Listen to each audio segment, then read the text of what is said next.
तो भाई class 11th की इस सीरीज़ में आज स्टार्ट करते हैं मोशन इन प्लेन। देखो मोशन इन प्लेन में वेक्टर वाले पार्ट्स की मैं सेपरेट वीडियोस बना रहा हूँ, जहाँ पे एक लेक्चर अपलोड हो भी चुका है और भी अनदर लेक्चर्स अपलोड होने वाले हैं, या अगर आप फ्यूचर में देख रहे हैं तो हो चुके होंगे। उनको आप वेक्टर्स की प्लेलिस्ट में जाकर के देख सकते हैं, जहाँ पे बहुत डीप एक्सप्लेनेशन दी है कि वेक्टर्स असल में होते क्या है। तो बहुत थोड़ा सा यूज़ यहाँ पर वेक्टर के बेसिक्स का रहेगा, जिसको मैं फिर से एक बार रिकॉल कर देता हूँ प्रोजेक्टाइल मोशन को स्टार्ट करने से पहले।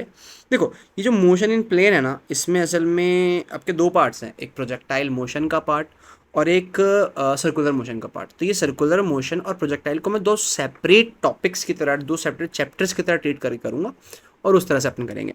ठीक है जी। तो प्रोजेक्टाइल स्टार्ट करने से पहले वेक्टर का एक बेसिक कॉन्सेप्ट है कंपोनेंट मेथड। थोड़ा सा ना हम उसको समझ लेते हैं कि ये कंपोनेंट मेथड क्या है। देखो ज़रा, आपके पास ये एक्सिस है, तेरी इतना मोटा एक्स एक्सिस और वाई एक्सिस, ठीक है। अब कोई ऑब्जेक्ट है ए, वो इस डायरेक्शन में मूव कर रहा है, मान लेते हैं उसकी वैल्यू ए है या उसकी वेलोसिटी कुछ, चलो यू ले ली मैंने ना, यू ले ली, वो यू वेलोसिटी से इस तरफ जा रहा है। ठीक है जी। कहाँ से? हॉरिजॉन्टल से थीटा एंगल पर, एक्स एक्सिस से एंगल बन रहा है थीटा। अब एक बार तो एक बंदा उसको ऑब्जर्व कर रहा है यहाँ से, इस जगह खड़े होकर के वो इस बंदे को, इस मोशन को ऑब्जर्व कर रहा है। ठीक है जी। और दूसरा पर्सन है वो इस मोशन को ऐसे ऊपर से ऑब्जर्व कर रहा है। ठीक है। तो ज़रा मुझे बताओ कि ये डिफरेंट डिफरेंट डायरेक्शन से ऑब्जर्व करने पे आखिर इनको मोशन किस किस डायरेक्शन में और कैसा कैसा नज़र आएगा। अगर ऊपर से ऑब्जर्व करेगा तो ऊपर से देखने वाले बंदे को ऐसा रियलाइज़ होगा कि जो ये मोशन है ना, ये मोशन एक्स एक्सिस के अलॉन्ग हो रहा है। उसको ऐसा रियलाइज़ होगा कि ये मोशन एक्स एक्सिस के अलॉन्ग हो रहा है। और जो बंदा सामने से देख रहा है उसको रियलाइज़ होगा कि ये मोशन वाई एक्सिस के अलॉन्ग हो रहा है। बात समझ आ रही है? इन दोनों को अलग अलग डायरेक्शन से देखने पे मोशन अलग अलग डायरेक्शन में होता हुआ नज़र आएगा। ठीक है जी। अब सवाल ये कुछ ऐसा है यार, देखो ये अगर मैं आपसे कहूँ ये कैसा मोशन कर रहा है, ये मेरा पेन सर्कुलर मोशन कर रहा है ना, ठीक है। लेकिन अगर मैं इसको इस फ्रेम से दिखाऊं तो आप कहोगे ये तो अप डाउन मोशन है, बट असल में ये अप डाउन मोशन नहीं है भाई, ये सर्कुलर मोशन ही है, ये सर्कुलर मोशन ही है, अप डाउन नहीं है। अप डाउन आपको लग रहा है क्यों? क्योंकि आप इसको एक दूसरे फेस से देख रहे हैं। बात समझ आ रही है? तो अलग अलग एक्सिस से देखने पे, अलग अलग फ्रेम ऑफ रेफरेंस से देखने पे मोशन हमें अलग अलग और अलग अलग डायरेक्शन में ऑब्वियसली बात नज़र आता है। ठीक है जी। तो अब पता लगा ऊपर से देखने पे तो लग रहा है कि मोशन एक्स एक्सिस में हो रहा है, तो क्या वेलोसिटी उसकी चेंज होगी? ऑब्वियसली बात है चेंज होनी चाहिए। तो जो एक्स में वेलोसिटी नज़र आएगी वो यू एक्स। सामने से देखने पे मोशन हो रहा है वाई एक्सिस में, तो वहाँ जो वेलोसिटी नज़र आएगी इस पर्सन को, उसको हम यू वाई बोल रहे हैं। अब सवाल ये आता है कि ये यू एक्स और यू वाई की वैल्यूज़ क्या हैं। असल में देखो, ये जो यू एक्स और यू वाई है ना, यही असल में कॉम्पोनेंट्स कहलाते हैं। बात समझ आ रही है? कंपोनेंट का अगर मैं एक साधारण सा मतलब बताऊं आपको हिंदी में, तो कंपोनेंट का मतलब होता है परछाई, शैडो। ठीक है जी। इसको ऐसे भी समझो कि सपोज करो यहाँ पर अगर अपन के पास कोई टॉर्च होती, ठीक है ना, कोई टॉर्च होती और ये एक रॉड रखा होता यू लेंथ का, तो इसकी परछाई कहाँ बनती? वाई एक्सिस में। और अगर यही टॉर्च आपके पास ऊपर होती यहाँ पर, तो परछाई कहाँ बनती इसकी? एक्स एक्सिस में। तो शैडो कंपोनेंट का बेसिकली मतलब, हम अगर आम भाषा में समझें तो शैडो या परछाई समझ लो कि अलग अलग एक्सिस में उसकी वैल्यूज़ क्या क्या नजर आएंगी। तो ये यू एक्स और यू वाई जो है ना, ये यू एक्स और यू वाई यही आपके पास x component and y component of velocity रहने वाले हैं इस एग्जाम्पल में। ठीक है, बढ़िया, आगे बढ़ते हैं। ये टॉर्च हटा दो, ज़रूरत नहीं है टॉर्च की अपन को। ठीक है जी। अब सवाल ये आता है कि ये यू एक्स और यू वाई की वैल्यूज़ आखिर होनी कितनी चाहिए। उसके लिए हमने क्या करा, यहाँ से एक लाइन प्लॉट करी और कोशिश करा कि यहाँ एक राइट एंगल ट्रायंगल बन जाए, जो कि बन गया। अब इस राइट एंगल ट्रायंगल में देखो, जो आपको ऊपर से, अभी हम मोशन को ऊपर से ऑब्जर्व कर रहे हैं, तो हमारे लिए ये वाला ट्रायंगल है। तो इस ट्रायंगल में यू एक्स बेस है, यू है हाइपोटेनस, तो बेस और हाइपोटेनस आते हैं कॉस में, तो cos theta will be equal to base divided by hypotenuse. तो जो आपके पास यू एक्स है वो किसके बराबर आ गया? यू कॉस थीटा के। बात समझ आ रही है? इसको थोड़ा सेव करके रख लेते हैं, समझेंगे अभी कि किस तरह से इसको यूज़ करना है, एग्जांपल्स देके कराऊंगा और अच्छे से क्लियर हो जाएगा। अब अगर सामने से देखोगे, तो सामने से देखोगे भाई, तो मैं यहाँ से एक परपेंडिकुलर प्लॉट करने की कोशिश कर रहा हूँ। अच्छा, ये एंगल अगर थीटा है तो ये रिमेनिंग एंगल कितना हो जाएगा? 90 माइनस थीटा। बात समझ आई? ये रिमेनिंग एंगल आपका 90 माइनस थीटा हो जाएगा। अच्छा, अब इस ट्रायंगल में देखो, ये 90 माइनस थीटा असल में आपका एंगल है, और एंगल के साथ क्या होता है, बेस। ध्यान रहे, अब एंगल 90 माइनस थीटा है और एंगल के साथ वाला बेस और बड़ी साइड हाइपोटेनस। तो यहाँ भी अपन को कॉस ही लगाना चाहिए ना, बट एंगल की जगह 90 minus theta will be equal to base की जगह U Y upon hypotenuse U. अब हमें एक बात ध्यान देनी है, क्या कि कॉस 90 माइनस थीटा क्या होता है, साइन थीटा। तो भाई यहाँ से जो यू वाई है असल में वो किसके बराबर आ गया, यू साइन थीटा के। तो आई होप ये समझ आया होगा ना कि इसके u के x कंपोनेंट और y कंपोनेंट की वैल्यू हमने कैसे निकाली है। एक होगा u cos थीटा, एक होगा u sin थीटा। अब आपको हमेशा ऐसा रटना नहीं है कि x के अलोंग cos आएगा, y के अलोंग sin आएगा। आपको इसको ऐसे ध्यान रखना है कि जिस एक्सिस से थीटा बनेगा उसके अलोंग cos आएगा और उसके परपेंडिकुलर पे sin आएगा। आई होप बात समझ आ रही होगी। जैसे कि अगर यहाँ पर मैं थोड़ा सा इस एग्जाम्पल को मैनिपुलेट कर दूँ, चेंज कर दूँ, और मैं कहूँ ये x एक्सिस है, ये y एक्सिस है, और ये आपके पास कोई वैल्यू a है, but now theta is from y axis. Okay, so अब जो x कंपोनेंट आएगा, अब वो x कंपोनेंट आएगा y एक्सिस में। अब ये हो जाएगा a cos थीटा, और साई कंपोनेंट आएगा x एक्सिस में, ये आपका हो जाएगा a sin थीटा। ठीक है जी। अब आपका ax जो है a sin थीटा हो गया, और ay आपका a cos थीटा हो गया। आई होप बात समझ आई होगी कि ये चेंज होते रहेंगे अकॉर्डिंगली कि एंगल कहाँ से बनता है। तो वेक्टर्स को समझने के लिए पहले कंपोनेंट मेथड को समझना बहुत ज़रूरी था, इस पे हमने काम करा। क्या समझ आया कि भाई आप किसी भी वेक्टर क्वांटिटी का, किसी वैल्यू का जो किसी एंगल पर है, किसी भी एक्सिस से, उसके कंपोनेंट्स को डिवाइड कर सकते हैं। बात समझ आ रही है, ठीक है जी। अब इसका यूज़ हमें करना है किसमें, प्रोजेक्टाइल में। क्यों करना है उसको समझते हैं। उससे पहले एक बार समझ लें कि प्रोजेक्टाइल असल में होता क्या है। देखो, प्रोजेक्टाइल मोशन से दिमाग में आता है कोई मोशन हो रहा है। प्रोजेक्टाइल कोई मोशन नहीं है। प्रोजेक्टाइल कोई ऑब्जेक्ट है, कोई वस्तु है, कोई भी वस्तु, एनी ऑब्जेक्ट इन फ्लाइट, हवा में है, एरोप्लेन में नहीं है, under the effect of gravity only after being thrown from some point. किसी पर्टिकुलर पॉइंट से किसी ऑब्जेक्ट को फेंका जाए और हवा में जो मोशन कर रहा होता है, तो उस ऑब्जेक्ट को हम प्रोजेक्टाइल कहते हैं। अब वो ऑब्जेक्ट कुछ भी हो सकता है, किसी को पत्थर फेंक के मारो आप, किसी को पेन फेंक के मारो आप, किसी को चप्पल फेंक के मारो आप, किसी को जूता फेंक के मारो, हर वो एक ऑब्जेक्ट प्रोजेक्टाइल हो सकता है। आई होप बात समझ आ रही होगी। और उस ऑब्जेक्ट के मोशन को ही हम कहते हैं प्रोजेक्टाइल मोशन। तो ये बात क्लियर हो गई। प्रोजेक्टाइल क्या है, projectile anything in air in motion under the effect of gravity is called projectile, and it's motion is called projectile motion. ठीक है जी। तो ज़रा यहाँ पर इस छोटे से प्रोजेक्टाइल को एनालाइज करने की कोशिश करते हैं। देखो ज़रा, फिर से वही, इस मोशन, एक ऑब्जेक्ट लिया आपने यहाँ ओरिजिन से, उसको फेंका यू स्पीड से। तो देखो ज़रा, आपने यू स्पीड से फेंका, अगर ग्रेविटी ना होती, अगर ग्रेविटी ना होती तो ये जो पार्टिकल है ऐसे स्टेट कहाँ चला जाता, इन्फिनिटी पर चला जाता। कब, इफ़ आपके पास जी जो है इक्वल टू ज़ीरो होता, तो इन्फिनिटी पर निकल जाता। लेकिन क्योंकि जी मौजूद है ना, हर पर्टिकुलर मोमेंट पर जी नीचे की तरफ लग रहा है, तो क्या करेगा, इस पार्टिकल का पाथ वो ऐसे कर्व करवा देगा। काहे भाई, क्योंकि जी हर मोमेंट पर नीचे की तरफ लग रहा है, इस तरह से हर मोमेंट पर जी नीचे लग रहा है। इवन जब ये टकराएगा नीचे तब भी जी नीचे लग रहा होगा, और जिस टाइम इसने फेंका होगा तब भी जी नीचे लग रहा होगा। जी ऑलवेज डाउनवर्ड है, यही कारण है कि पाथ इसके थोड़ी पैराबॉलिक हो गई, कर्व शेप हो गई। हालांकि वो पैराबोला है या सर्कल है, क्या है वो तो हम क्या प्रूव करेंगे, बट थोड़ा कर्व पाथ हो गया ड्यू टू ग्रेविटी। ठीक है जी, इतनी बात समझ में आ गई। अब देखो, एक दिक्कत हमारे साथ क्या है कि हमने फिजिक्स में अब तक जो इक्वेशंस पढ़ी हैं, और फिजिक्स की मोस्ट ऑफ इक्वेशंस जो है ना, वो 1D के लिए एप्लीकेबल है, वन डायमेंशनल मोशन के लिए। लाइक जो काइनेमेटिक्स की 3 इक्वेशन पढ़ी या चौथी पढ़ी, S is equals to N H second के लिए, या F is equals to M A आप पढ़ रहे हैं, तो कोई भी equations, most of equations physics की मोर देन 90% जो है वो सिर्फ वन डायमेंशनल मोशन के लिए एप्लीकेबल है। 2D मोशन के लिए इक्वेशंस एप्लीकेबल नहीं है। तो अब इशू आता है कि फिर क्या किया जाए। तो फिर हमें यूज़ करना है कंपोनेंट मेथड का।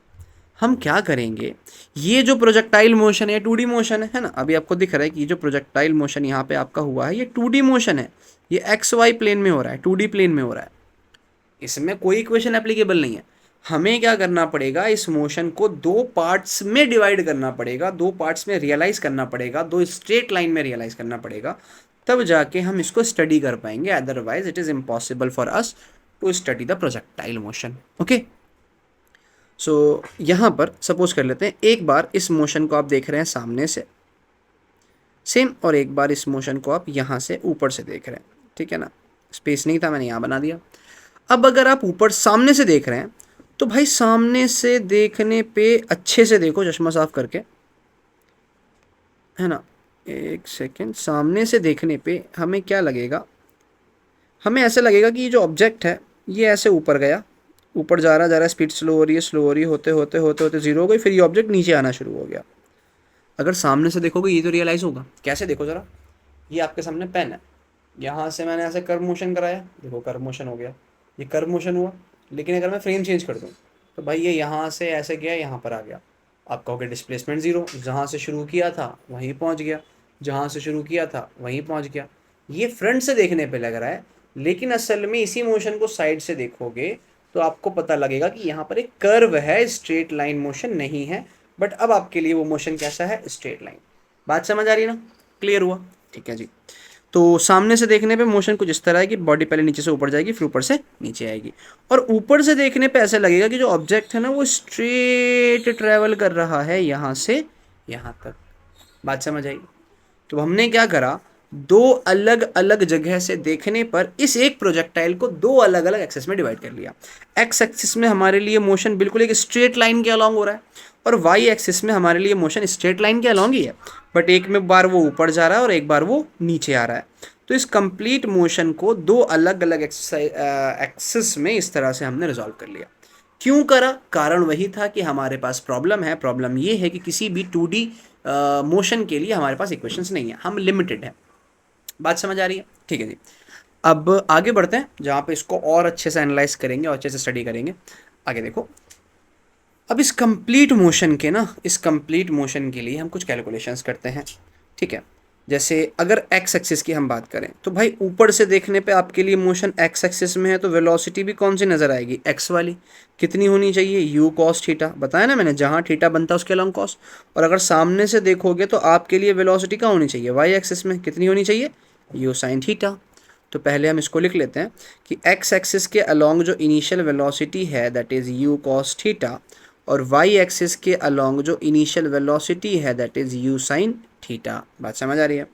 दूसरा हम डिस्प्लेसमेंट चेक करते हैं। एक्स एक्सिस में जो डिस्प्लेसमेंट किया, अज्यूम कर लेते हैं वो कुछ आर के बराबर है ना। डिस्प्लेसमेंट क्या होता है, इनिशियल से फाइनल के बीच का गैप, वो कुछ आर के बराबर है। तो एक्स एक्सिस में डिस्प्लेसमेंट है आर, और अगर हम वाई एक्सिस के डिस्प्लेसमेंट की बात करें, ध्यान रहे हम कंप्लीट मोशन की बात कर रहे हैं, तो वाई एक्सिस में इस बंदे को क्या लगेगा कि बॉडी भाई नीचे से ऊपर गई और घूम के ऊपर से नीचे वापस आ गई, तो इसके पर्सपेक्टिव में डिस्प्लेसमेंट ज़ीरो है। बात समझ आई? वही जो मैंने आपको दिखाया था कि आपको ऐसे देखने पर तो लग रहा है डिस्प्लेसमेंट, लेकिन इसी मोशन को सामने से दिखाऊंगा तो आप कहोगे जहाँ से शुरू किया था वहीं पहुँच गया, डिस्प्लेसमेंट ज़ीरो है। तो सामने से देखने पर डिस्प्लेसमेंट ज़ीरो है, ठीक है जी। अब बात करते हैं टाइम की, कि एक्स एक्सिस में और वाई एक्सिस से देखने पर इस ऑब्जेक्ट ने कितना कितना टाइम लिया होगा वहाँ पहुँचने में। तो बड़ा कॉमन सेंस का इस्तेमाल करो यार। मान लो दोनों के पास घड़ियाँ हैं, तो दोनों की घड़ी में सेम टाइम लगा होगा ना। हाँ, मोशन दोनों को अलग अलग नज़र आएगा, दोनों के लिए वैल्यूज़ अलग अलग हो सकती हैं, लेकिन दोनों की घड़ी में समय तो सेम हुआ होगा स्टार्टिंग और एंड का। तो यहाँ पे टाइम टी ही रहने वाला है, टाइम पे कोई फ़र्क नहीं पड़ेगा। इससे हमें क्या ध्यान रखना है कि आपके पास जो टाइम होता है ना, that is frame independent quantity. Frame independent quantity, हमें ये ध्यान रखना है, टाइम फ्रेम पे डिपेंड नहीं करता, ठीक है जी। अब the last vector is acceleration x axis में और एक्सेलरेशन वाई एक्सिस में। इसको देखते हैं। देखो, हमें मालूम है इस कंप्लीट मोशन में जो एक्सेलरेशन है वो सिर्फ एक है, क्या, वो ड्यू टू ग्रेविटी, जो कि ऑलवेज डाउनवर्ड है। तो भाई एक्स एक्सिस में अगर एक्सेलरेशन हमें देखना है तो हम क्या कहेंगे कि यार पार्टिकल का एक्चुअल एक्सेलरेशन तो नीचे की तरफ है, बट उसका एक्सेलरेशन आप देखना चाह रहे हो एक्स एक्सिस में। तो एक्चुअल एक्सेलरेशन नीचे है, देखना चाह रहे हैं एक्स एक्सिस के अलॉन्ग, तो वही कंपोनेंट वाली बात आ गई ना। तो कंपोनेंट कैसे निकालते हैं, जो भी आपको कंपोनेंट निकालना है तो वो ट्रू वैल्यू इनटू में जितना एंगल बनता है उसका कॉस लेते हैं। यहाँ यही बताया था ना कि जितना एंगल बनेगा उसका कॉस लेंगे, और उसके परपेंडिकुलर वाले पे क्या आता है, साइन आता है। बट परपेंडिकुलर वाले पे साइन आया था, लिया तो कॉस ही था, लिया तो यहाँ भी कॉस था। वो बाय डिफॉल्ट 90 माइनस थीटा होकर साइन थीटा हो गया, बट हमने कॉस लिया था। ये ध्यान रखना है कि जहाँ जिस एक्सिस से जितना एंगल बनेगा उसके अलावा कॉस आता है। तो यहाँ पर अगर हम निकालने जाएंगे तो ए एक्स क्या आपका जी कॉस 90 नहीं हो जाएगा, और कॉस 90 कितना होता है 0। तो इसका मतलब x acceleration along x axis कितनी आ गई भाई, 0 आ गई। और ये बहुत ज़्यादा इम्पॉर्टेंट पॉइंट है पूरे प्रोजेक्टाइल में। जितना इम्पॉर्टेंट ये है उतना इम्पॉर्टेंट कुछ भी नहीं है। क्या कि acceleration along x axis is 0।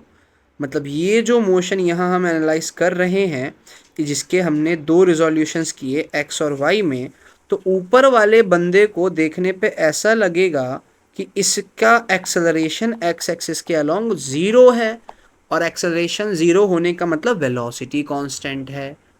इसका मतलब इसको क्या नज़र आएगा कि पूरे प्रोजेक्टाइल के दौरान ये पार्टिकल सामने जा रहा है, और हर मूवमेंट पे इसकी वेलोसिटी क्या है, सेम, क्योंकि एक्स एक्सिस में एक्सेलरेशन क्या आया आपका, 0 आया। आई होप बात समझ आई होगी, क्लियर हुआ ना। सबसे इम्पॉर्टेंट यही पॉइंट है कि आपके पास जो वेलोसिटी होगी along x axis is constant, x axis is constant, हमेशा कांस्टेंट रहने वाली है वेलोसिटी एक्स एक्सिस के अलोंग। ठीक है जी। अब जो है, डिस्टर्ब नहीं करना, छोड़ दो। अब जो है वाई एक्सिस की बात करें। अब वाई एक्सिस के लिए एक्सेलरेशन तो अभी भी नीचे ही है, बट वाई एक्सिस हम कहाँ अज्यूम कर रहे हैं, ऊपर अज्यूम कर रहे हैं। तो कितना एंगल बन रहा है, 180। और मैंने क्या बताया, जितना एंगल बनता है उसका हम कॉस लेते हैं। अब आप कहोगे कि यार सर पिछले केस में तो वाई एक्सिस में आपने साइन लिया था। अरे भाई साइन नहीं लिया था, मैंने तो कॉस ही लिया था। वो एंगल 90 माइनस थीटा था, तो बाय डिफॉल्ट साइन बन गया था। बात समझ आ रही है। तो यहाँ पर भी हम कॉस ही लेंगे, एंगल बन रहा है 180, तो ए वाई कितना हो जाएगा आपका जी कॉस 180 के बराबर, और कॉस 180 होता है -1। तो एक्सेलरेशन अलोंग वाई एक्सिस कितना आ गया, माइनस का जी। बात समझ आ रही है। तो वाई एक्सिस में एक्सेलरेशन है, मतलब वाई एक्सिस में वेलोसिटी में चेंज आ रहा है। और नेगेटिव एक्सेलरेशन मतलब क्या, रिटार्डेशन। मतलब जब बॉडी आपकी नीचे से ऊपर जा रही है तो वो रिटार्ड कर रही है। रिटार्ड कर रही है मतलब समय के साथ साथ उसकी वेलोसिटी जो है वो कम होती चली जा रही है। बात समझ आई। ठीक है जी। तो भाई कम होते होते होते होते होते होते होते होते टॉप मोस्ट पॉइंट पर 0 भी होनी चाहिए। इसकी बात भी अभी करेंगे। यहाँ तक बात समझ आई।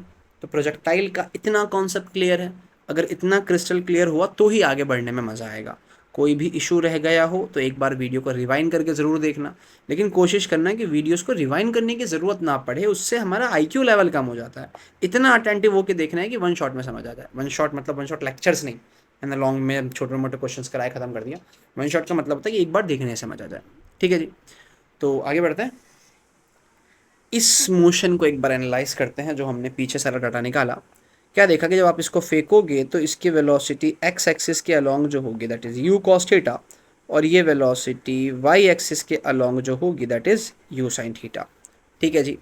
अब क्योंकि हमें पता है एक्सेलरेशन एक्स एक्सिस में 0 है, मतलब जो वेलोसिटी रहने वाली है एक्स एक्सिस की वो रहने वाली है कांस्टेंट, और कांस्टेंट का मतलब चेंज नहीं होगी, मतलब पूरे मोशन के दौरान कितनी रहेगी, यू कॉस थीटा।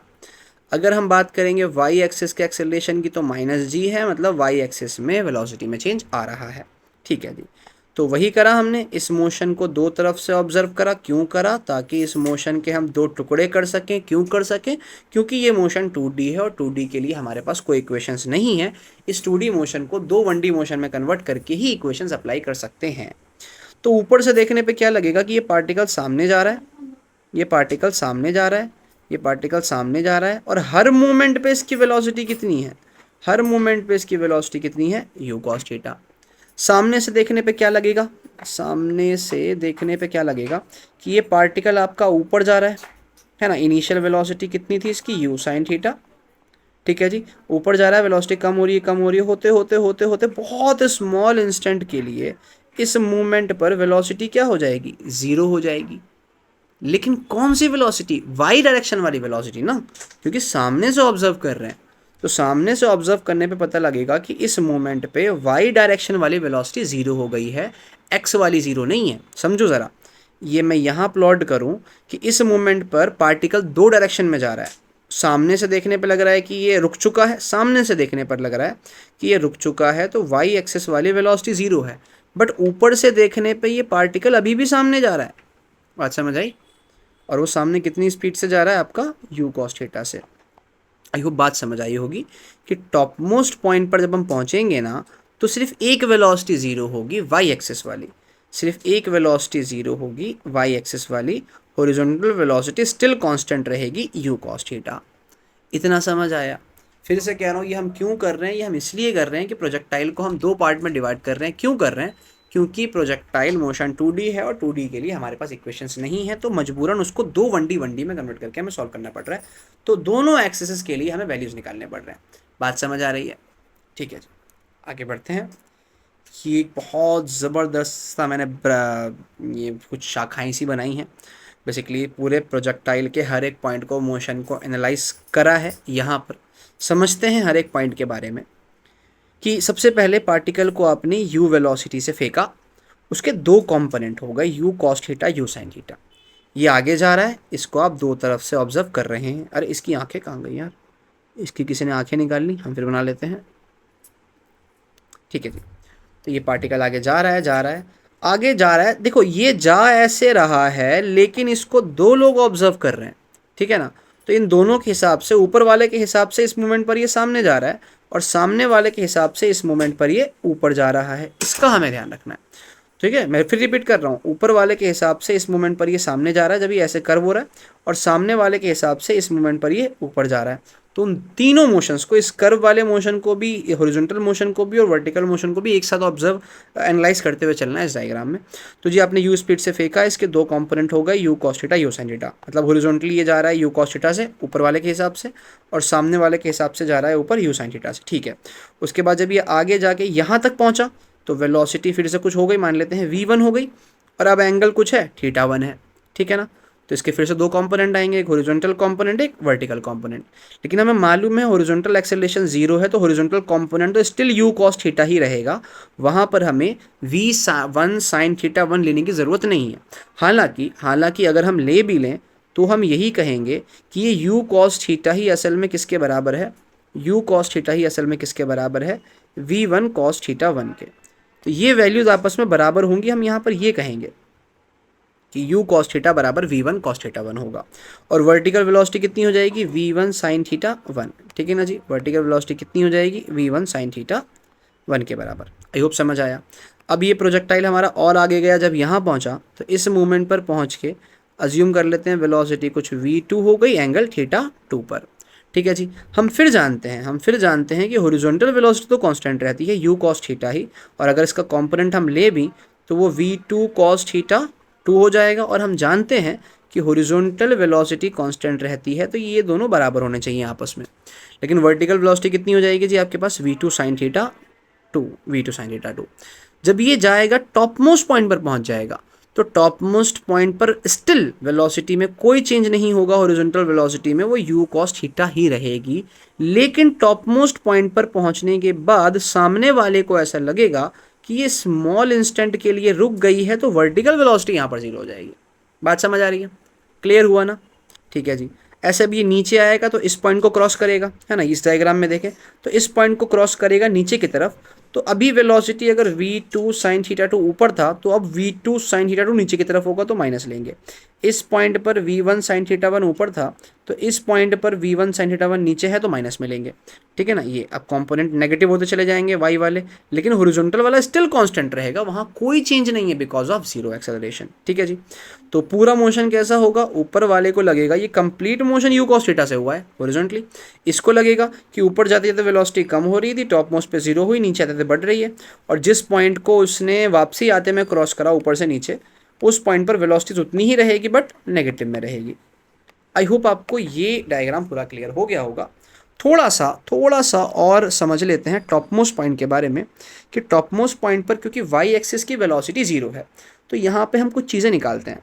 लाइक अगर मैं मोमेंटम निकालूँ एक्स एक्सिस में, तो कितना हो जाएगा? m u होता है ना, तो m यू कॉस थीटा हो जाएगा एक्स एक्सिस का मोमेंटम, लेकिन वाई एक्सिस का मोमेंटम कितना हो जाएगा 0। तो जो आपका नेट मोमेंटम आएगा वो एक्स एक्सिस के मोमेंटम यानी एम यू कॉस थीटा के बराबर ही रहेगा। काइनेटिक एनर्जी की बात करेंगे तो काइनेटिक एनर्जी स्केलर है, का एक्स वाई एक्सिस में तो कुछ भी नहीं है, जो भी है ड्यू टू एक्स एक्सिस होगा। तो यहाँ पर अगर हम काइनेटिक एनर्जी निकालें तो काइनेटिक एनर्जी एक्स या वाई में नहीं आएगा, काइनेटिक एनर्जी स्केलर है, टोटल निकालते हैं तो 1/2m और u cos थीटा का स्क्वायर, ये काइनेटिक एनर्जी हो जाएगी इस पॉइंट पर। बात समझ आई? आई होप क्लियर हुआ होगा। फिर क्या ध्यान रखना है कि जिस पॉइंट से गया था फाइनली उसी पॉइंट पर जब वापस आएगा तो जितनी स्पीड से गया था उतनी स्पीड से वापस आएगा। बस वेलोसिटी की बात करेंगे तो डायरेक्शन का फर्क हो जाएगा, अगर ऊपर गया था u sin थीटा से तो नीचे आएगा माइनस के u sin थीटा से, बट हॉरिजॉन्टली कोई चेंज नहीं है, स्टिल u cos थीटा रहने वाला है। आई होप प्रोजेक्टाइल की कंप्लीट कहानी आपको यहाँ क्लियर हो गई होगी, क्योंकि अब हमें जो पार्ट करना है, जो डेरिवेशंस करने हैं, जो न्यूमेरिकल्स करने हैं, उन सब में यही घिसा पिटा यूज होने वाला है। ठीक है जी, आगे बढ़ते हैं। देखो अब हम करेंगे क्या कि वो जो काइनेमेटिक्स इक्वेशंस हुआ करती थी ना, s is equals to U T plus half A T square, v is equals to you plus A t, या v square minus you square two s is equals to you plus a by two n minus one, ये सारी की सारी equation मैं यहाँ लिख दे रहा हूँ कि v is equals to you plus A t था, s will be equal to U T plus का हाफ ए टी स्क्वायर था, है ना, v square minus you square equal to 2as था। थर्ड था आपके पास s will be equal to you plus a by two into 2n minus one. ये सारी की सारी इक्वेशंस 1D मोशन के लिए एप्लीकेबल थी, 2D और 3D के लिए एप्लीकेबल नहीं थी। तो हम क्या करेंगे, इनके 3D कंपोनेंट्स लेंगे, मतलब एक बार x में अप्लाई करेंगे तो इसको मैं क्या लिखूंगा, x में अगर अप्लाई करेंगे तो इसको लिखेंगे V X will be equal to U X plus A X T X नहीं लेंगे क्योंकि एक्स टाइम जो है वो फ्रेम का इंडिपेंडेंट है ना। वाई में लगाएंगे तो हम इसको क्या लगाएंगे, V Y is equals to U Y plus A Y T. इसी तरह से इसके ये जेड वाला भी आएगा, आप खुद कर लेना, ये हो जाएगा एस एक्स को मैं एक्स लिख रहा हूँ, एक्स एक्सिस के लॉन्ग डिस्प्लेसमेंट को एक्स लिख रहे हैं, will be equal to U X T plus half A X T square. Similarly Y axis के लॉन्ग डिस्प्लेसमेंट को वाई लिखेंगे, U Y T plus 1/2 A Y T square. Similarly ये हो जाएगा और ये हो जाएगा। बात समझ आई? तो ये सारी इक्वेशंस नोटबुक में आप खुद से नोट कर लेना जो भी रिमेनिंग है। आई होप इसमें कोई दिक्कत तो नहीं होगी। ठीक है, क्यों कर रहे हैं ऐसा, क्योंकि ये सारी इक्वेशंस 1D के लिए एप्लीकेबल है, और क्योंकि प्रोजेक्टाइल मोशन को हमने एक्स और वाई में विभाजित कर दिया तो मतलब यही इक्वेशन हमें एक्स में भी लगानी पड़ेंगी, वाई में भी लगानी पड़ेंगी एक ही टाइम पर, ताकि मोशंस को और हम अच्छे से इक्वेशंस वगैरह निकाल पाएँ आगे। तो आगे बढ़ते हैं, कुछ सवाल लेंगे लेकिन कुछ डेरिवेशंस पहले कर लेते हैं। पहले डेरिवेशन है आपके पास टाइम ऑफ फ्लाइट की। टाइम ऑफ फ्लाइट का मतलब कि अगर आप पार्टिकल को आपने यहाँ से फेंका तो वापसी ग्राउंड पे आने में वो कितना टाइम लेगा। बात समझ आ रही है? ठीक है जी। तो हमारे पास सवाल आता है कौन सी इक्वेशन का इस्तेमाल करें। तो यहाँ पर देखो v is equals to you plus A T का भी इस्तेमाल कर सकते हैं, और s is equals to U T plus half A T square का भी इस्तेमाल कर सकते हैं। क्यों? क्योंकि दोनों में टाइम आ रहा है। ठीक है जी। अच्छा, तो दोनों में से किसको इस्तेमाल करें? मैं कह रहा हूँ दोनों को इस्तेमाल करके चलो।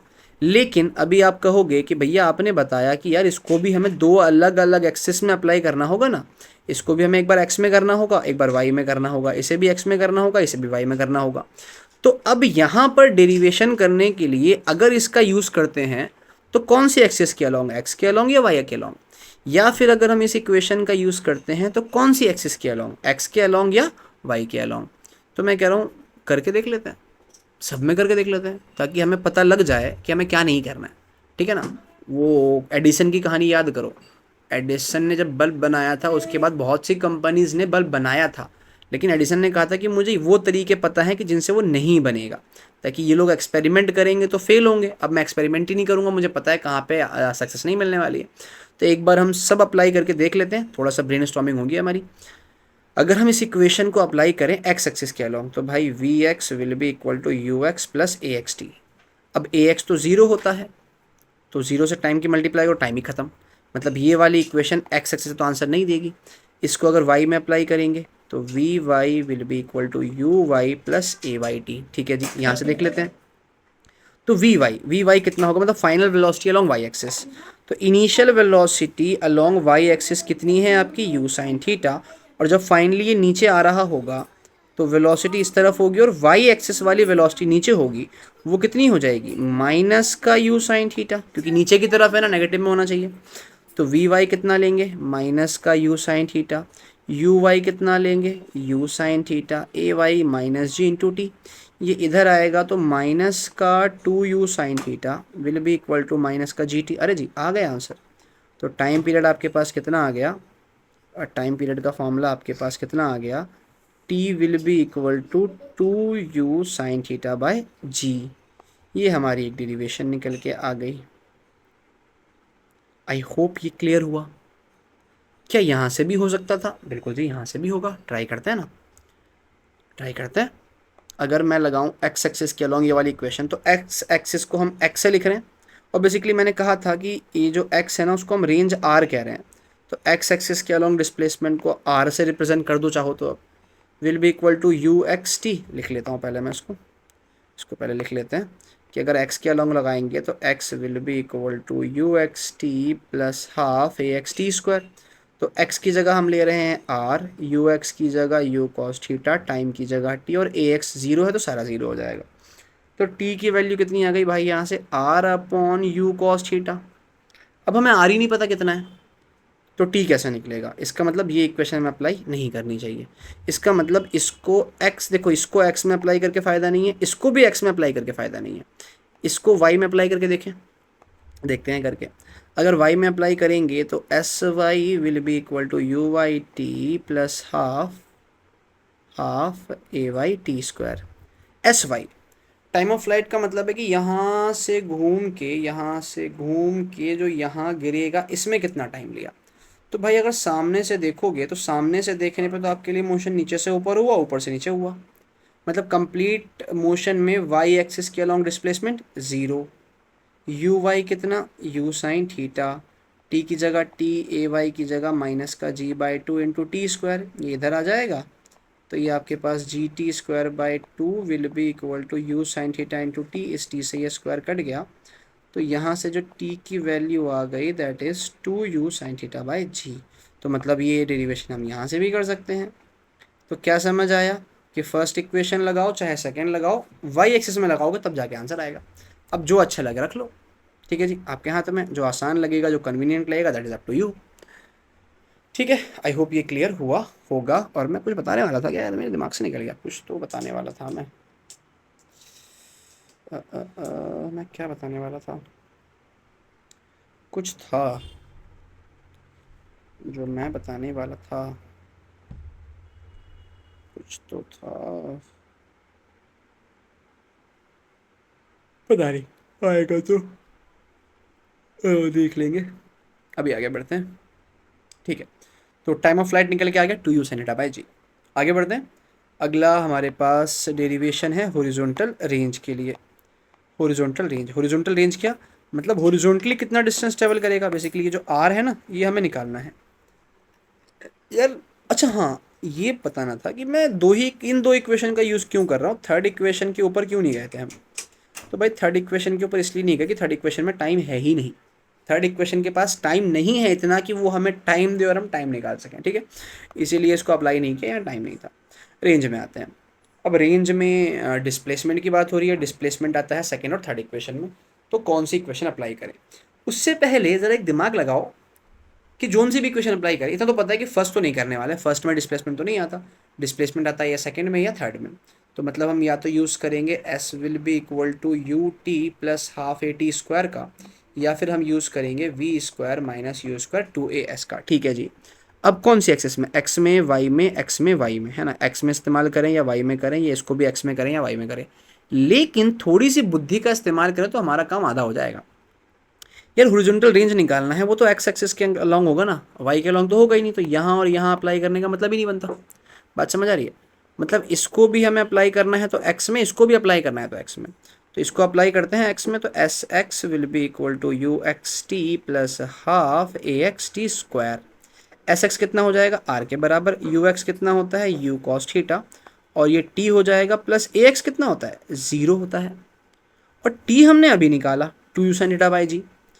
तो r की वैल्यू अगर यहाँ पुट कर देंगे तो u cos theta into t की जगह 2u sine theta divide by g, तो मल्टीप्लाई हो करके ये आपके पास क्या बन गया, u square into 2 sine theta into cos theta divided by g. उसके बाद जो ये 2 साइन थीटा कॉस थीटा है, मैथमेटिक्स में इसको हम लिखते हैं साइन 2 थीटा।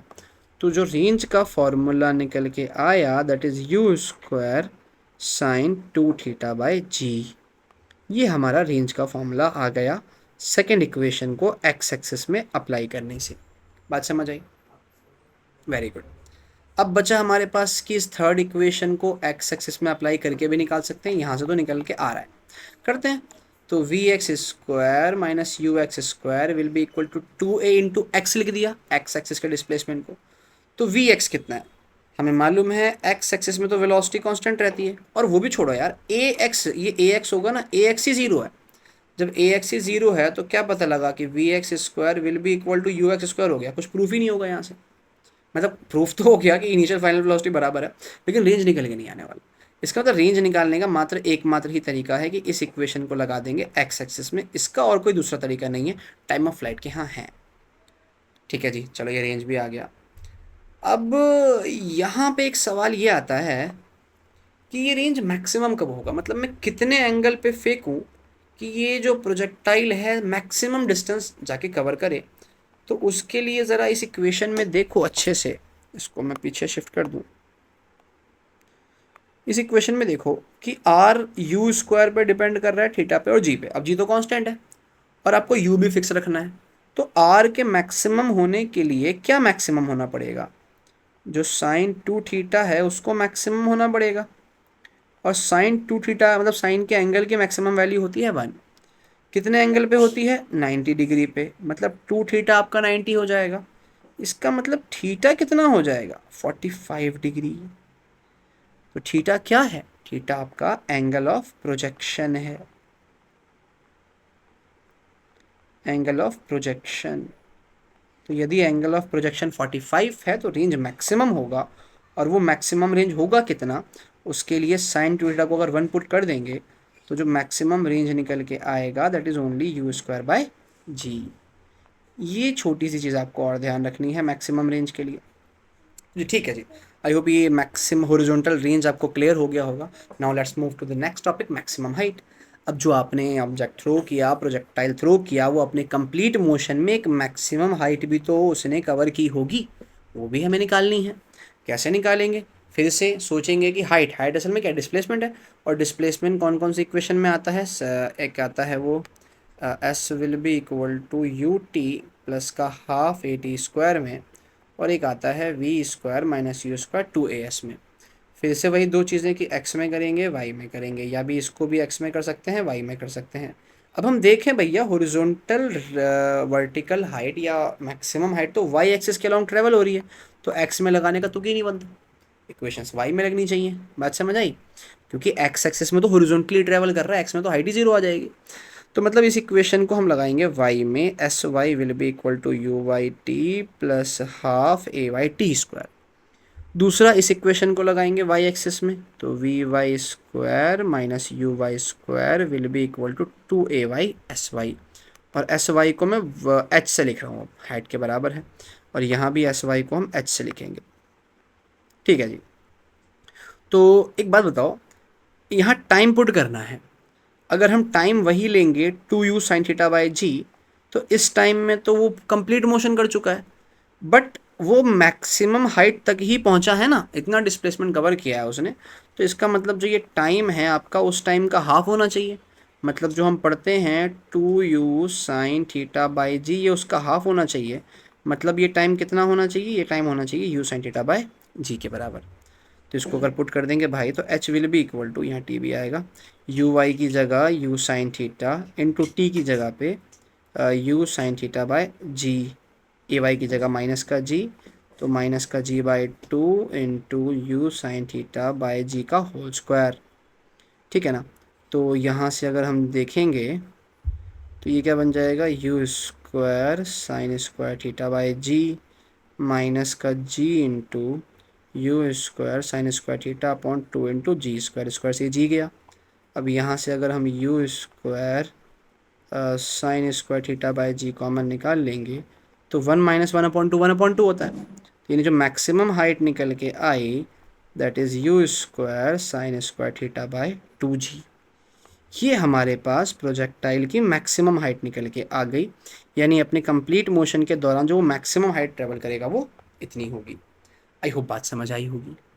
अब इस इक्वेशन से कैसे कर सकते हैं, तो भाई देखो फिर से वही हाइट एच ट्रेवल कर रहा है, मतलब मोशन नीचे से ऊपर अप्लाई करना है, तो मतलब सामने से देखने पे ऑब्वियस सी बात है, मैक्सिमम हाइट अगर वाई में लगा रहे हो तो मोशन सामने से देख रहे हो, तो इनिशियल वेलोसिटी कितनी थी आपकी वाई एक्सिस में, यू साइन थीटा, और टॉप मोस्ट पॉइंट पर जाकर मैक्सिमम हाइट कवर किया, वहाँ पे वी वाई कितना हो गया, जीरो हो गया। तो ज़रा वी वाई को जीरो रखो और यू वाई को यू साइन थीटा का होल स्क्वायर रखो और 2 रखो, ए वाई को माइनस जी, ऐसे रख के बताओ क्या वही आंसर आ रहा है कि नहीं आ रहा है, ज़रा कमेंट सेक्शन में कमेंट करके बता दो एक बार। ठीक है जी, आई होप इतना क्लियर हो गया होगा। मैं इस लेक्चर में सारे फॉर्मूलेस कवर करने की कोशिश कर रहा हूँ, ताकि जो नेक्स्ट लेक्चर है वो अपना मात्र क्वेश्चन ओरिएंटेड है, जहाँ ज़बरदस्त सवाल करने हैं, जहाँ से पूरा कॉन्सेप्ट हमारा बिल्कुल क्लियर हो जाएगा, ख़त्म, एकदम फिनिश हो जाएगा। बहुत ज़बरदस्त तरीके से क्वेश्चंस करेंगे वहाँ पर। उससे पहले इस लेक्चर में हो सके जितने इक्वेशंस होंगे, फॉर्मुलेज होंगे, डेरिवेशंस होंगे, हम सारे कवर कर रहे हैं। हालांकि इसमें भी क्वेश्चन कराऊंगा ताकि उनकी हैबिट बैठ जाए जो पढ़ चुके हैं अभी तक, ठीक है ना। तो यहाँ पर आते हैं इधर, relation between range and maximum height. इसको देखो ज़रा, रेंज का फॉर्मूला हमने क्या निकाला, u square sine 2 theta by g, ठीक है। और हाइट का हमने फॉर्मूला क्या निकाला, u square sine square theta by 2g।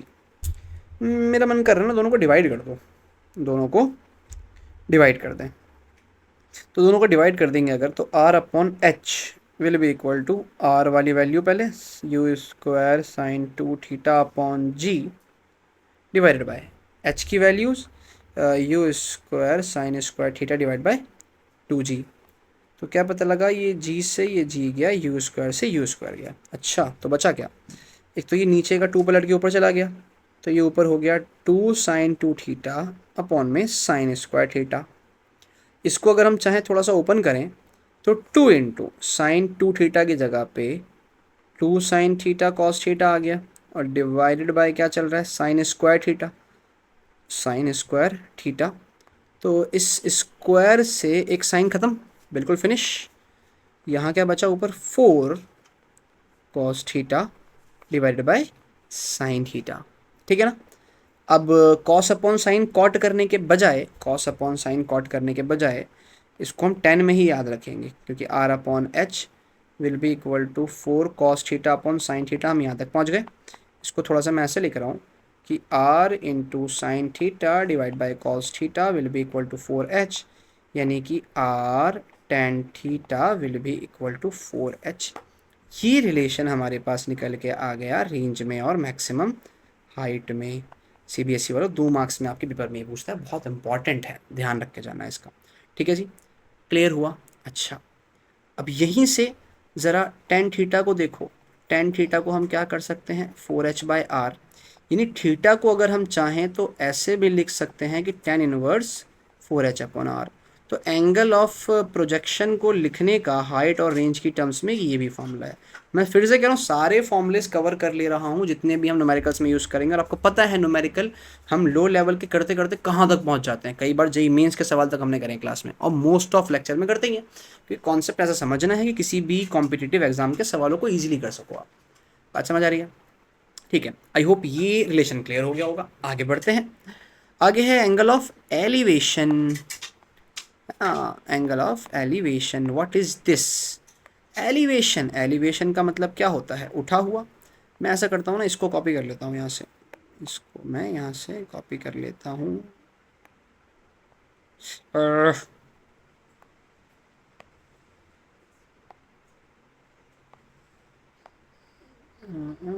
यहाँ पर,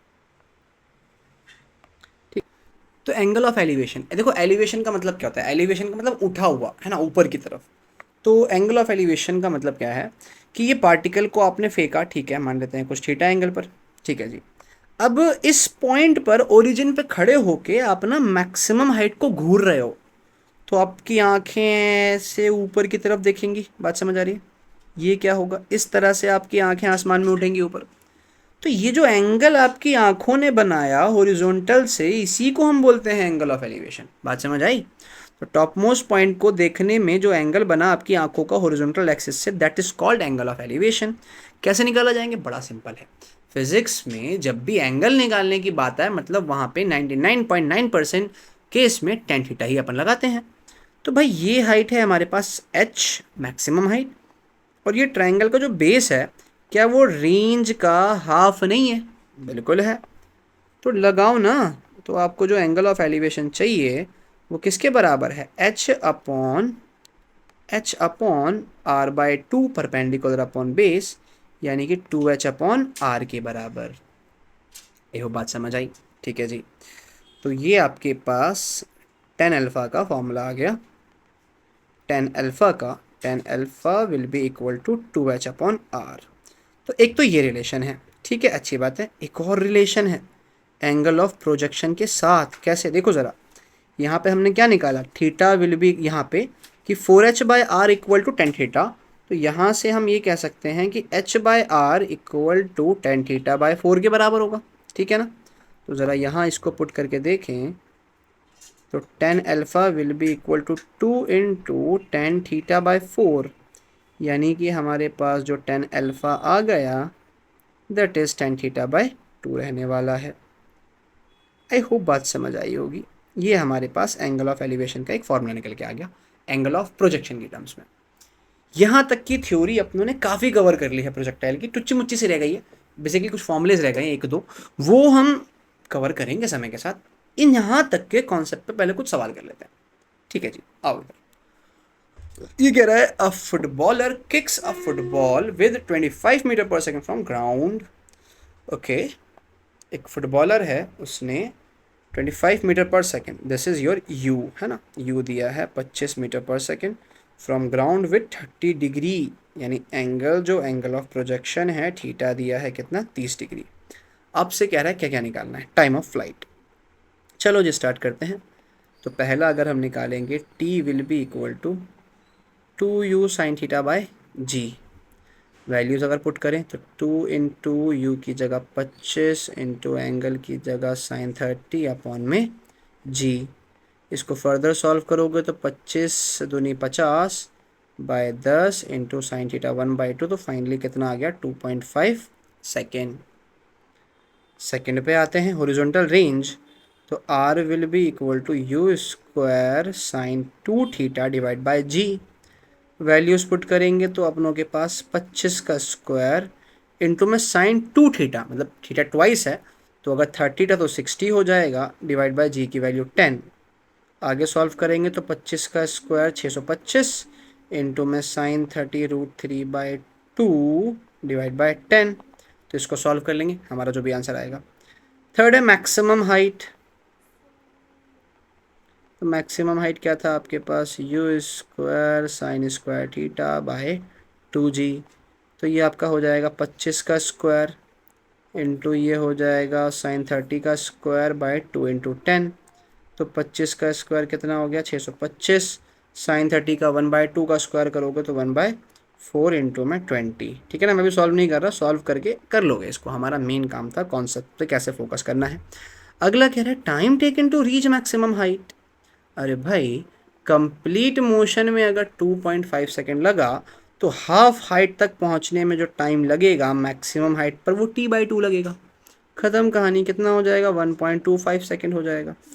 coordinates of maximum height, yes this is good question, this is a good question. Coordinates of maximum height, तो मैं इस फिफ्थ पार्ट का जवाब ना इसी डायग्राम में देने की अपन कोशिश करते हैं।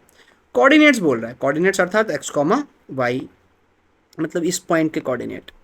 अरे कोऑर्डिनेट का मतलब क्या होता है कि इस पॉइंट पर x की वैल्यू क्या है और y की वैल्यू क्या है? अरे भाई x की वैल्यू क्या है? r/2, और y की वैल्यू क्या है? h। तो कोऑर्डिनेट क्या होगा? r/2, h।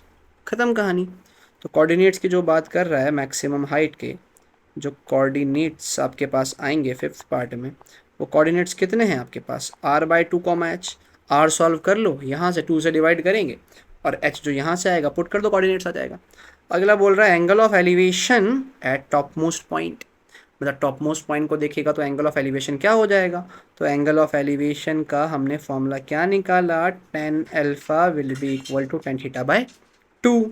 अब इसको सॉल्व करेंगे तो टेन अल्फा और 10 एंगल कितना है प्रोजेक्शन का? 30, तो tan 30/2, तो यहाँ से जो अपनों के पास आएगा टेन अल्फ़ा, टेन थर्टी कितना होता है 1/√3, तो 1/2√3 हो जाएगा। अब यहाँ से क्योंकि हमें नहीं पता 1/2√3 कितने पे होता है, तो यहाँ से जो अल्फ़ा लिखेंगे उसको हम लिखेंगे टेन इनवर्स 1/2√3। ठीक है जी, तो ये फाइनल हमारा आंसर निकल के आ गया। आई होप यहाँ तक का पार्ट आपको पूरा क्रिस्टल क्लियर हुआ होगा, क्योंकि भाई इसके बाद हम और ज़बरदस्त सवाल करेंगे जेई मेंस एडवांस लेवल के, नीट लेवल के। नीट लेवल तो खैर घटिया हुआ करता था 24 से पहले, बट 25 से 26 और के 25 और 26 का नीट का पेपर देखोगे तो आपको पता लगेगा कि नीट का लेवल बहुत बढ़ चुका है। तो नीट के, मेंस के, एडवांस के बहुत से ज़बरदस्त ज़बरदस्त सवाल करने वाले हैं। ठीक है ना, तो बने रहना लेक्चर्स में, अगली क्लास कंटिन्यू करेंगे, वहाँ पे बहुत ज़बरदस्त क्वेश्चंस अपन करेंगे, उठाएंगे, रिमेनिंग कॉन्सेप्ट जो हैं इसके वो ख़त्म करेंगे। और उम्मीद है कि अगले ही लेक्चर में प्रोजेक्टाइल तो निपट जाएगा, है ना, मे बी अराउंड 1 घंटे की वीडियो रहे, 1 घंटे प्रोजेक्टाइल निपट जाएगा, उसके बाद सर्कुलर मोशन एंड ऑल। और मैंने वैक्टर्स की भी वीडियोस अपलोड कर रखी हैं, तो आप प्लीज़ जा करके देखिए। एंड फिर से हर वीडियो की तरह मैं यहाँ भी यही कहूँगा, अगर आपको वाकई समझ आ रहा है तो I need your appreciation, I need motivation. तो मेरी वीडियोस को शेयर करो, अपने दोस्तों को भेजो, ताकि वो भी देखें कॉन्सेप्ट सीखें, अगर आपको समझ आ रहा है तो। ठीक है जी, मिलते हैं नेक्स्ट लेक्चर में।